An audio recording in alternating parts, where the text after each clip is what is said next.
Hey guys, I'm back again. It feels like I'm done with videos for the day and then something drops and I'm like, looks like I'm recording again.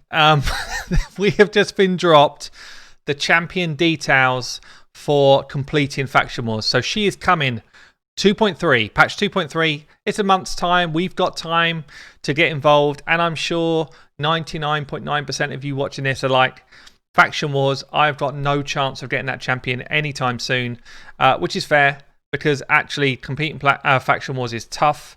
I'm probably like 50% of the way there, like completed factions, but most of the others are close. And if I'm honest, I probably just haven't done that last push to do it. So I'm probably in a place that by patch 2.3, I should have Faction Wars completed and I can do like a proper rundown on this champion. But I'm telling you now, she is crazy, like mental.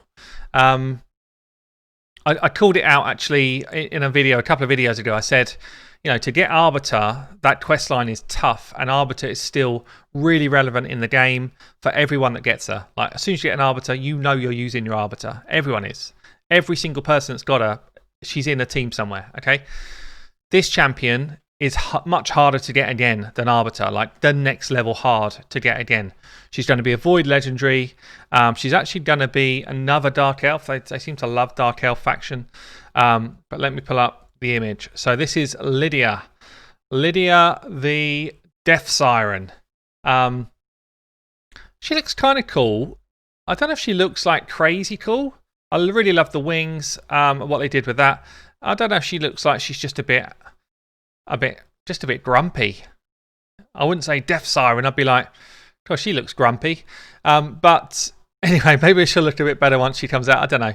But let me talk through a kit, guys. And a kit, I mean, if we thought Sifi was a bit busted, I feel like she is going to be busted.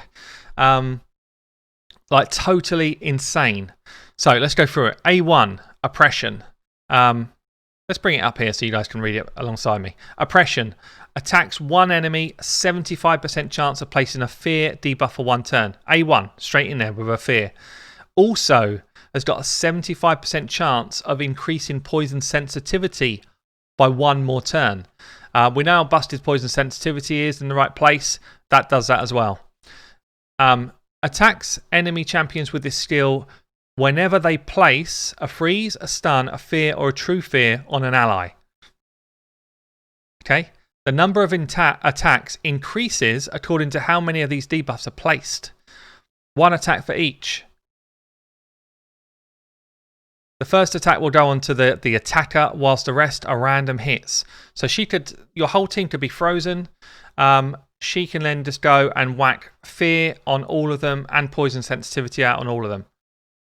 Crazy. Crazy A1. Like, I can't think of another A1 that's close to this craziness.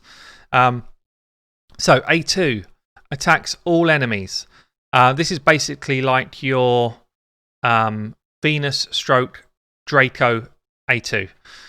Attacks all enemies, places decreased defense and weaken, both of the big versions. So that in itself, insanely strong. Yeah, we know how strong that move is. But that's not enough, guys. We're not done. We are not finished with the Deathsiren. She's like, Draco, I see your move. Venus, I see your move. Guys, I'm adding a bit of flavour to mine. So she's also going to throw on a strengthen buff and an increased speed buff on all allies for 2 turns. So strengthen buff just flat out reduces the amount of damage you're going to take. And speed buff, we know what it does. A3 then. Nullification. Attacks one enemy 2 times. So single hit. Single target, I mean. The first hit, 75% chance of placing poison sensitivity. I'm almost certain, guys, all of these 75% chances, you're going to be able to book to 100. All of these skills, I'd imagine you're booking to 100. So, attack one enemy 2 times, places out poison sensitivity. The second hit also places block buffs and block cooldown skills for 2 turns. So I'm just thinking about this. Obviously, she's going to be a clan boss option. But feels like she's mainly geared for the arena. But all of these skills here are cool for clan boss, apart from that last one where she's going to throw on a debuff you don't want. So she's then got a passive, and this is where she goes from being like a bit crazy to absolutely insane. So, Death Hold. Denies enemy revive attempts. So if we're up against a Sifi and Sifi's like, Rotus, up you come, she's like, he's staying dead. He is staying dead, Sifi. Duchess, they're all staying dead. Arbiter, sorry, they're all going to stay dead. That's a passive. If this champion is alive, so if Deathsiren's alive, when the enemy revive is denied, she revives all dead allies. She revives her team with 50% HP and 50% turn meter.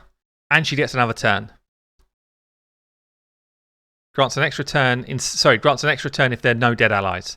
So she either picks them up or she gets another turn.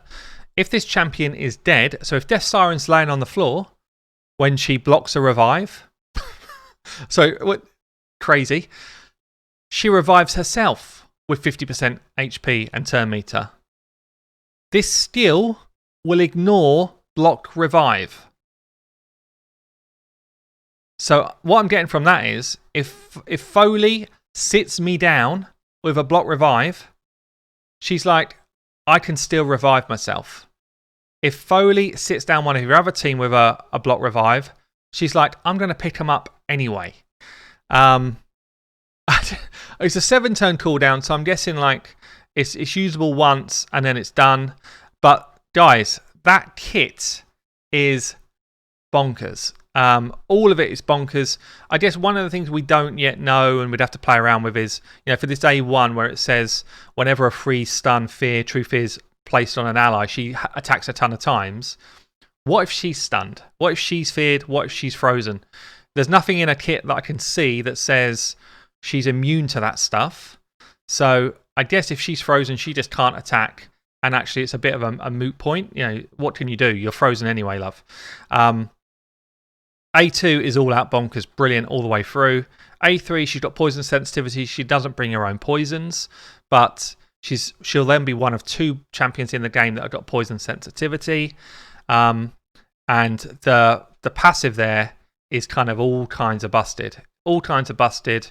If we look at that kit compared to the new champion that's just landed in the game for patch 2.2, whereas you kind of look at Sato's kit and you're like, yeah, I get it looks cool, but like, what's actually going on here? What's actually going on? I've got if this, then this, if this, then this. Why don't you do this? Do a somersault 3 times, spin on your head, and you might kill someone. His is very like situational, setup based, frustrating to try and get off. Whereas her kit feels more like wham bam, thank you ma'am. It's all going off. You can't do a lot about it. I think she'll be nuts, obviously, in the Doom Tower. That's probably why she's so strong. But already in the content creator chat, they're saying, is this kit totally overpowered? Are people going to work their nuts off to get her in the next month to try and complete Faction Wars? And then in a month's time, you say to us, not a month's time, like 3 months' time, you say, actually, we've got to nerf Deathsiren because she's a bit busted. So please, Plarium, this is my plea. Test this champion's kit. Test her damage. Try her with a number of different combinations. Is she totally busted? I know she's got to be strong. She's a void legendary. You get her for doing the hardest stuff in the game. She's got to be standout strong, okay?